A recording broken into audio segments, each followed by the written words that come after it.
You can be a friend of Israel. آپ اسرائیل کے دوست ہو سکتے ہیں اور ساتھ ہی آپ مشرق وسطیٰ میں اپنے ساتھی سے کہہ سکتے ہیں آپ اس طرح سے جنگ نہیں کر سکتے.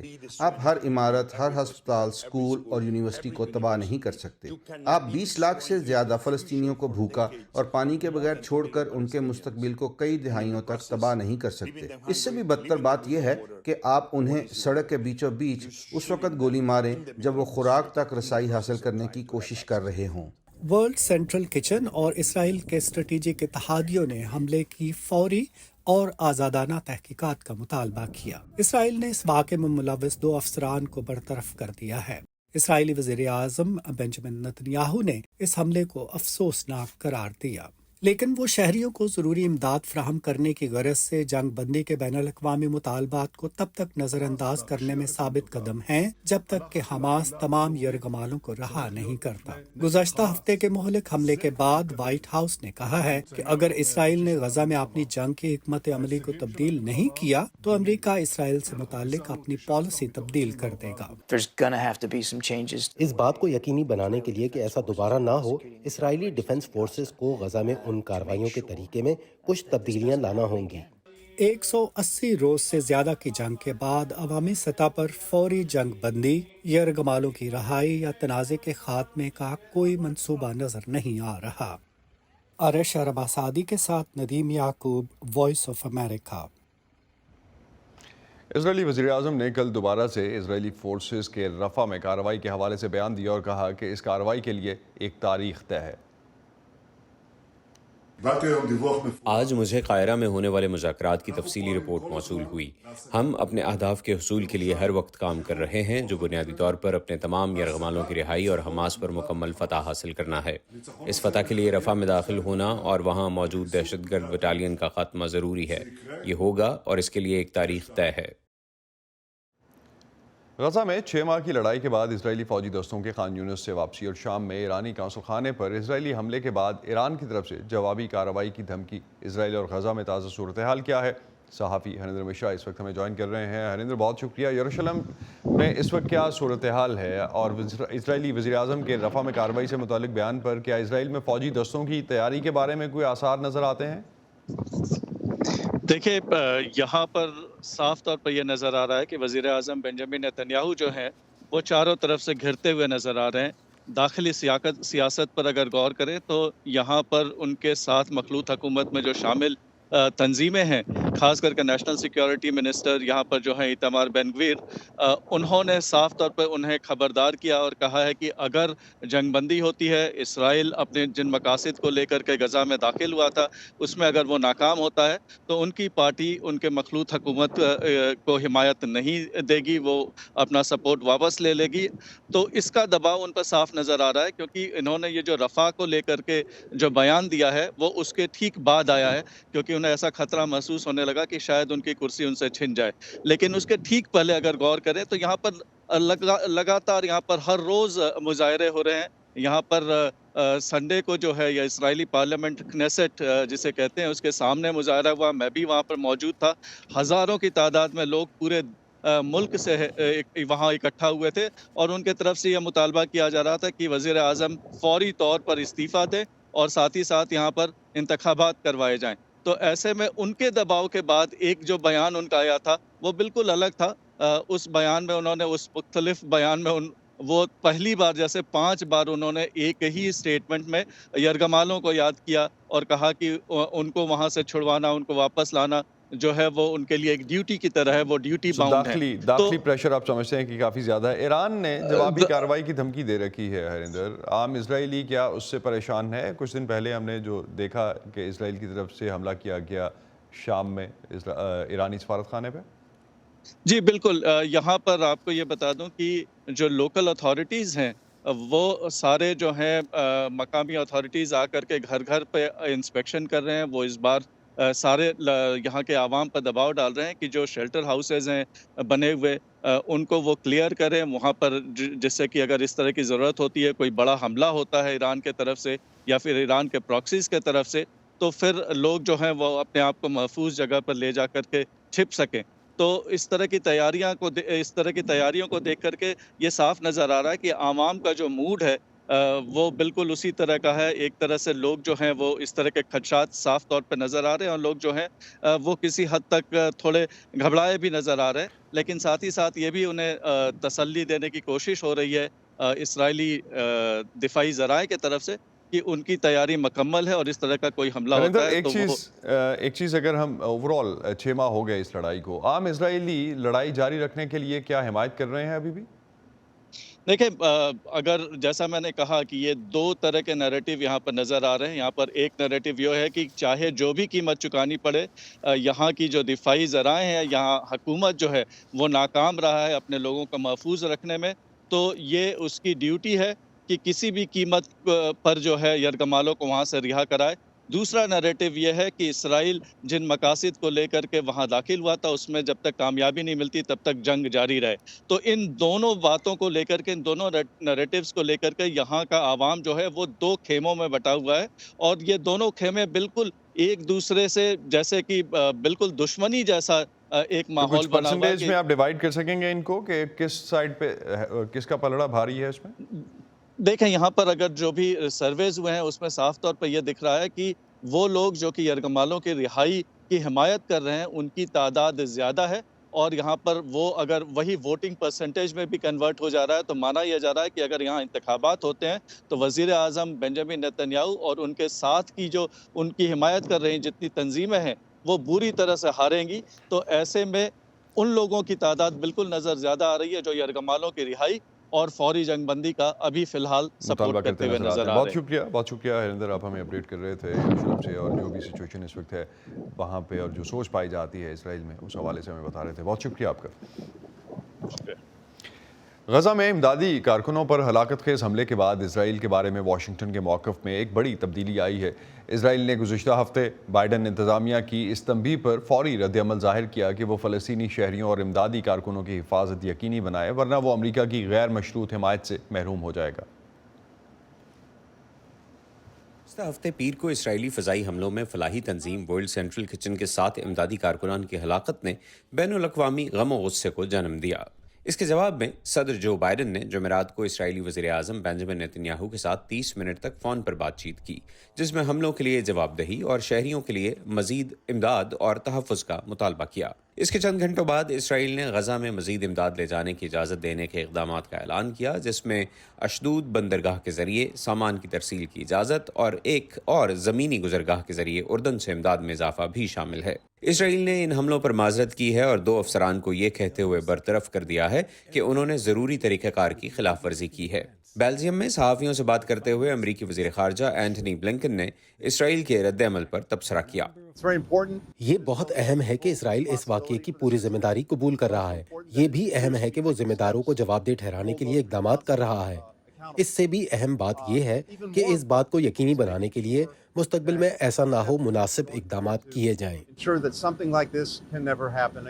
جنگ میں اب تک تقریباً امدادی اداروں کے 200 کارکن مارے جا چکے ہیں اور بعض تجزیہ کاروں کے مطابق بڑی تعداد میں عام شہریوں کی ہلاکتوں کے بعد ورلڈ سینٹرل کچن کے قافلے پر حملہ ایک دل دہلا دینے والا واقعہ تھا. اس واقعے نے اس تشویش پر توجہ مرکوز کی جو شہری تحفظ کے بارے میں کچھ عرصے سے موجود ہے اور ساتھ ہی غزہ کے اندر بڑھتے ہوئے قحط کے اشارے بھی. اور یہ ایک ایسے وقت میں ہوا ہے جب اسرائیل رفح میں فوجی حملے کی تجویز دے رہا تھا جہاں غزہ کے زیادہ تر لوگ اب نقل مکانی کر چکے ہیں. بہت سے لوگ بائیڈن انتظامیہ سے مطالبہ کر رہے ہیں کہ وہ غزہ میں شہریوں کی بڑی تعداد میں ہلاکتوں پر اسرائیل سے سختی برتیں. مجھے لگتا ہے کہ پیغام آخرکار وضاحت، درستگی اور اجلت کے ساتھ پہنچا دیا گیا ہے. آیا یہ موصول ہوا ہے اور نیتن یاہو اور اسرائیلی حکومت کیا اقدامات کرنے جا رہی ہیں یہ دیکھنا باقی ہے، کیونکہ یہ ابتدائی اقدامات محض فوری رد عمل ہیں، نہ کہ پالیسیوں اور طریقہ کار پر مکمل نظر ثانی اور احتساب جس کی ضرورت ہے. گزشتہ ہفتے کے اوائل میں مظاہرین نے اسرائیلی پارلیمنٹ میں خلل ڈالا تھا. یہ احتجاج وزیر اعظم بنجامن نیتن یاہو پر اسرائیلی یرغمالوں کو واپس لانے میں ناکامی پر بڑھتے ہوئے دباؤ کو نمایاں کرتا ہے. 100 سے زیادہ اسرائیلی اب بھی امریکی نامزد کردہ دہشت گرد گروپ حماس کے زیر حراست ہیں. سنڈی سین کے ساتھ محمد عاطف، وائس آف امریکہ. اس جنگ میں اسرائیل کے اہداف پورے کرنے میں غزہ اور غزہ کے شہری مسلسل ہلاک ہو رہے ہیں۔ جنگ بندی کیسے ممکن ہے اور کیا خطے کے ممالک نے وہ کردار ادا کیا ہے جو وہ اس جنگ کو روکنے میں کر سکتے تھے؟ اس پر بات کرنے کے لیے عالمی امور کی ماہر پروفیسر طلعت وزارت اس وقت ہمیں کراچی سے جوائن کر رہی ہیں۔ بہت شکریہ پروفیسر۔ اسرائیل کے دعوے جن میں غزہ میں سرنگوں کا نظام تباہ کرنے سے لے کر 13,000 حماس کے عسکریت پسند مارنے کے دعوے بھی شامل ہیں، آپ کو لگتا ہے درست ہیں؟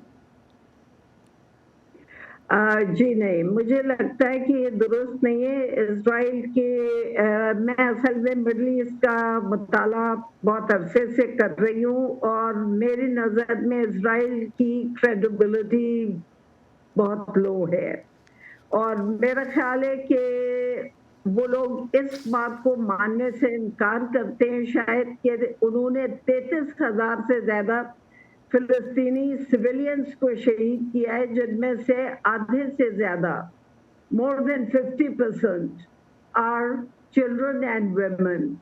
تو یہ ایک اسرائیل کا یا زائنسٹ اینٹی کا ایک بہت بڑا کریڈیبلٹی گیپ ہے۔ آپ کے خیال میں یہ دعوے ان کے جو ہیں وہ ٹھیک نہیں ہیں؟ پروفیسر، اس جنگ کے شروع ہونے کے چند مہینوں میں OIC کے چند بیانات آئے، اب تو وہ بھی آنا بند ہو گئے ہیں، ایسا کیوں ہے؟ جی ہاں، میرا خیال ہے کہ میں نے یہاں پر 5 پوائنٹس لکھے تھے، میں ان میں سے ایک پوائنٹ پہ اس وقت بات کروں گی آپ کے سوال کے جواب میں۔ جی پلیز۔ میرا خیال ہے اس پورے واقعے میں مغربی ممالک کی تو دوغلا پن سامنے آیا تھا، لیکن میں یہ بھی کہوں گی کہ مسلم ممالک، بہت سے مسلم ممالک ہیں جن کا دوغلا پن سامنے آیا اس وقت جب کہ فلسطینی بھوک کا شکار تھے، پانی نہیں تھا، پیاس کا شکار تھے، ان کے پاس دوائیں نہیں تھیں، آپریشنز کیے جا رہے تھے بغیر پیشنٹ کو بے ہوش کیے ہوئے۔ اس وقت چند مسلم ممالک نے ایک لینڈ کوریڈور کھولا ہے اسرائیل کو ادویات، خوراک اور پانی پہنچانے کے لیے، کیونکہ ریڈ سی کٹ چکا تھا، وہاں سے اسرائیل کو نہیں آ رہی تھی کوئی سپلائیز، تو ان ممالک نے ایک لینڈ کوریڈور شروع کیا۔ فلسطینیوں کے لیے یہ کچھ نہیں کر رہے تھے، اور اسرائیل کے لیے فوراً یہ لینڈ کوریڈور آپ کہہ رہی ہیں کہ شروع کیا انہوں نے؟ جی ہاں، اور ایک دم ایکٹیو ہو گئے۔ تو میرا خیال ہے کہ ان کی جو خاموشی ہے، OIC جو ہے اس کے بارے میں ایک پاکستانی مفکر ہیں، انہوں نے بڑے اچھی طرح سے ڈسکرائب کیا تھا، وہ کہتے ہیں OIC۔ سو یہ بیسیکلی آپ کو لگتا ہے کہ وہی رول ہے، اور دونوں کی طرف سے مغربی ممالک اور عالمی برادری اور مسلم ممالک کی طرف سے آپ کے خیال میں جو ہے وہ رول اپنا پلے نہیں کیا گیا؟ بہت شکریہ پروفیسر وزارت آپ کا، آپ ہمارے ساتھ تھیں۔ اس بارے میں مزید بات کرتے ہیں۔ پروفیسر عادل نجم ہمیں جوائن کر رہے ہیں، بوسٹن یونیورسٹی سے منسلک ہیں اور WWF یا ورلڈ وائڈ لائف فنڈ کے صدر ہیں۔ بہت شکریہ عادل۔ اسرائیل نے خان یونس سے جو فوجیں واپس بلائی ہیں، کیا اس میں جنگ بندی پر کوئی آپ کو امید بنتی نظر آتی ہے؟ میرے خیال میں دیکھیں، ہم جیسے آپ نے کہا کہ 6 مہینے ہو گئے، اس وقت کوئی امید نظر نہیں آتی۔ یہ جو ہم چیزیں دیکھتے ہیں، چھوٹی سی آپ نے موو ادھر کر دی، چھوٹی سی ادھر کر دی، ایک انسیڈنٹ ہو گیا ورلڈ کچن کے ساتھ، تو اس کی جواب میں آپ نے تھوڑا سا کھول دیا، لیکن اس وقت آپ کو کوئی ایسی چیز نظر نہیں آ رہی کہ سیریس انٹینشن ہو اس کانفلکٹ کو ختم کرنے کی کسی کی طرف سے۔ یقیناً اسرائیل کی طرف سے تو بالکل بھی نہیں۔ خطے کی آپ نے پہلے بات کی، آپ امریکہ کی بات کر سکتے ہیں، ویسٹ کی بات کر سکتے ہیں۔ اگر کوئی ایک جگہ ہے اس وقت عالمی سطح پہ جہاں ایٹ لیسٹ بات ہوتی ہے کہ یار اس کا کچھ کرو، that is the United nations, اور خصوصاً یونائٹڈ نیشنز کے سیکرٹری جنرل۔ لیکن یونائٹڈ نیشنز کو بھی سن کون رہا ہے، وہ ایک الگ ڈیبیٹ ہے۔ ماڈرن ڈے ورلڈ میں عادل 6 ماہ سے ایک محصور علاقے میں عام شہری مارے جا رہے ہیں، بین الاقوامی دباؤ کے باوجود یہ جنگ رک کیوں نہیں سکی آپ کے خیال میں؟ یار کاش اس کا سوال کا ایسا سوال ہوتا جس کا میں جواب دے سکتا یا کوئی بھی جواب دے سکتا۔ I think this is a blot on humanity. یہ جو آپ کہہ رہے ہیں جو ماڈرن ڈے ورلڈ ہے، میرے خیال میں وہ تبدیل ہو گیا۔ اول تو اس کو جنگ کہنا، کیا آئندہ کے جو مورخین ہیں کیا اس کو وہ جنگ کہیں گے، یا وہ اس کو کولیپس کہیں گے آف ہیومینٹی، کہ ان مینی ویز جو چیزیں ہم سوچتے تھے کہ ہم بہتر ہو گئے ہیں کم از کم ایٹ اے ہیومن لیول، کہ بھوکے کو کھانا دینا، بچے کی زندگی بچانا، جو بیسکس جو ہم نے ایک طرح سے ایک رولز آف وار بھی آپ سمجھ لیں وہ تمام تہس نہس ہو چکے ہیں، اور جو چیزیں ہم نے دیکھی ہیں ان کو ہم ان سی نہیں کر سکیں گے. We can not unsee what we have seen, چاہے وہ اکتوبر 7 ہو، چاہے وہ 8 ہو، 9 ہو، 10 ہو، اور اس کے بعد ہر روز ہو پچھلے 6 مہینے کا. اس کا میرے خیال میں جو ہم اس وقت فلسطین میں، غزہ میں، اسرائیل میں دیکھ رہے ہیں، اس کا جو سایہ ہے عالمی سیاست اور آئندہ کی ہسٹری پہ، آئی تھنک وہ بہت گہرا ہے. یہ ایسا نہیں ہے کہ ایک اور جنگ ہو گئی. I really think that this is going to be a historical change. کہ دنیا اپنے آپ کو کیسے دیکھتی ہے. So in the course of humanity it is. In the course of humanity. امریکہ اور کچھ یورپی ممالک پر تنقید کی جا رہی ہے کہ وہ زبانی طور پر عام شہریوں کی حفاظت کی بات تو کرتے ہیں، لیکن دوسری طرف اسرائیل کو وہ تمام ہتھیار فروخت کر رہے ہیں. ہتھیاروں کی سپلائی جو ہے وہ بھی ان کی طرف سے جاری ہے، اور وہی ہتھیار جو ہیں ان کو مارنے کے کام آ رہے ہیں فلسطینیوں کو. اس جنگ کے جاری رہنے میں کتنا اہم عنصر ہے ہتھیاروں کی سپلائی؟ آئی تھنک یقیناً بہت بڑا عنصر ہے، یقیناً بہت بڑا عنصر ہے. ناؤ اگر ہم اس کو سپوز کر لیں کہ یہ نہ ہوتا تو کیا اسرائیل نہ کرتا؟ I don't think that is true. Israel نے جو کرنا ہے وہ تو کر رہا ہے، لیکن اس کی جو ایک اوورٹ مدد ہے، اس کا جو امپیکٹ ہے، ایک تو اس وقت صورتحال ہے اس پہ ہے. دوسرا آئی تھنک ویسٹ کی جو پرسیپشن ہے باقی دنیا میں، اور باقی دنیا سے میرا مطلب صرف مسلمان دنیا نہیں ہے، آپ لاطینی امریکہ دیکھیں، آپ افریقہ دیکھیں، آپ باقی ایشیا دیکھیں، کہ ایک جو مورل اتھارٹی ہے، کہ آپ کی پوری کولڈ وار میں ایک نیریٹو یہ تھا کہ ویسٹ جو ہے ہم مورل اتھارٹی کے ساتھ کرتے ہیں، ہم پرنسپل پہ ایکٹ کریں گے. اس پہ جو زد پڑی ہے، اس پہ پچھلے کئی سالوں سے زد پڑ رہی تھی، اور اب جو زد پڑی ہے آئی تھنک اس سے واپس آنا، اس سے ریٹریٹ کرنا بڑا مشکل ہوگا. کچھ اسلامی ممالک بھی کر سکتے. جی، میں کچھ چاہوں گا کہ یہ تو ہم نے ویسٹ کو تو دیکھ لیا، تو کچھ اسلامی ممالک جو بظاہر اسرائیل پر کڑی نکتہ چینی کرتے نظر آتے ہیں، وہ بھی اب اپنے معاشی اور تجارتی مفادات کی خاطر تقریباً چپ ہیں. کیا یہ کہنا درست ہے کہ اس تنازع میں اسلامی ممالک کا کردار بالکل نہ ہونے کے برابر رہا؟ بالکل، یہ بالکل درست ہے. نہ صرف ان کا، ہر ایک کا. یار اس میں کوئی ایسا نہیں ہے جو اپنا سر اٹھا کے کھڑا ہو سکے اس وقت، کہ جو تاریخ کو آنکھوں میں آنکھیں ڈال کے دیکھ سکے گا آئندہ میں. Again, I still think that if there is one hero on international stage, that is the UN Secretary General, جو بیچارے بات تو کرتے ہیں نا، باقی تو بات بھی نہیں کرتے. لیکن میری ایک گزارش یہ ہے کہ یہ صرف مسئلہ جو ہے مفادات کا نہیں ہے. اگر یہ صرف مفادات کا ہوتا نا تو میں اس کو تھیوریٹکلی سمجھ سکتا کہ جی میرے ٹریڈ مسئلے ہیں، میری تعلقات ہیں، میری فورن پالیسی کے مسئلے ہیں. آئی تھنک دیر از اے ہیلپلیسنس، ایک بے بسی آپ کو نظر آتی ہے پوری دنیا میں.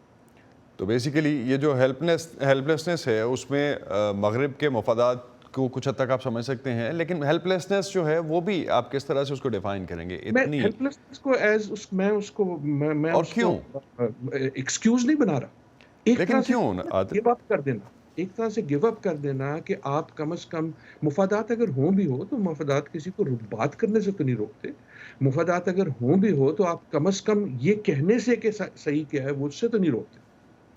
لیکن دیکھیں ابھی آپ کی جو رپورٹ تھی یا دوسری جو آپ اخباروں میں اور سب جگہ پڑھ رہے ہیں کہ جناب یہ جو حملہ ہوا ورلڈ کچن، اس سے کوئی جنم لے لیا ہے غم و غصے نے، تو کیا اس سے پہلے 6 مہینے کوئی غم نہیں تھا مجھے؟ سو کیا لیس ہیومن والا ایلیمنٹ جو ہے آپ سمجھتے ہیں وہ اس میں رول پلے کر رہا ہے، ایک نیریٹو جو بنایا گیا؟ Sorry come again. اگر فلسطینیوں کو لیس ہیومن شو کیا جاتا ہے جو کہ ایک سرٹن طبقہ سمجھتا ہے کہ ایسا ہے، آئی تھنک اس کا بہت بڑا حال ہے اس کا، کیونکہ آپ کو جو نظر آ رہا ہے، جو تضاد نظر آ رہا ہے، اور ایک تضاد اگر آپ دیکھیں اس وقت امریکہ میں جو کامیڈی پروگرامز ہیں، کئی بار وہ سب سے اہم سیاسی تجزیہ کرتے ہیں. اگر وہ جان سٹورٹ ہوں جو ظاہر یہ کرتے ہیں کہ یار جو بات ہم کرتے ہیں یوکرین پہ اور پھر جو بات ہم کرتے ہیں فلسطین میں، ان کا تضاد جو ہے وہ اب ایک نہ صرف کانٹرڈکشن ہے، وہ ایک مذاق بن گیا. سو وہی ایک مذاق جو ہے وہ شاید پوری دنیا کے ساتھ اس وقت ہو رہا ہے، جس پہ کوئی ہم دیکھ رہے ہیں کہ رسپونڈ نہیں کر پا رہا کوئی بھی. بہت شکریہ پروفیسر عادل، آپ ہمارے ساتھ تھے. ازلین اسی پہ ختم کرتے ہیں آج کا ویو 360. اسد اللہ خالد کو اجازت دیجیے. خدا حافظ.